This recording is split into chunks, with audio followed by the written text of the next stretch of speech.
The Holy Bible, New King James Version. Ecclesiastes 5. Walk prudently when you go to the house of God, and draw near to hear rather than to give the sacrifice of fools, for they do not know that they do evil. Do not be rash with your mouth, and let not your heart utter anything hastily before God. For God is in heaven, and you on earth, therefore let your words be few. For a dream comes through much activity, and a fool's voice is known by his many words. When you make a vow to God, do not delay to pay it, for he has no pleasure in fools. Pay what you have vowed. Better not to vow than to vow and not pay. Do not let your mouth cause your flesh to sin, nor say before the messenger of God that it was an error. Why should God be angry at your excuse and destroy the work of your hands? For in the multitude of dreams and many words there is also vanity. But fear God. If you see the oppression of the poor, and the violent perversion of justice and righteousness in a province, do not marvel at the matter, for high official watches over high official, and higher officials are over them. Moreover, the profit of the land is for all, even the king is served from the field.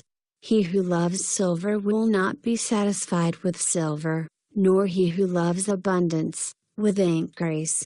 This also is vanity. When goods increase, they increase who eat them, so what profit have the owners except to see them with their eyes? The sleep of a laboring man is sweet, whether he eats little or much, but the abundance of the rich will not permit him to sleep.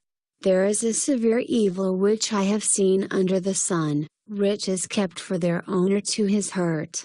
But those riches perish through misfortune. When he begets a son, there is nothing in his hand.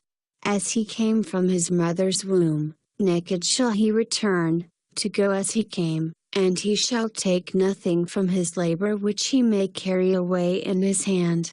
And this also is a severe evil: just exactly as he came, so shall he go. And what profit has he who has labored for the wind? All his days he also eats in darkness, and he is much sorrow and sickness and anger. Here is what I have seen: it is good and fitting for one to eat and drink, and to enjoy the good of all his labor in which he toils under the sun all the days of his life which God gives him, for it is his heritage.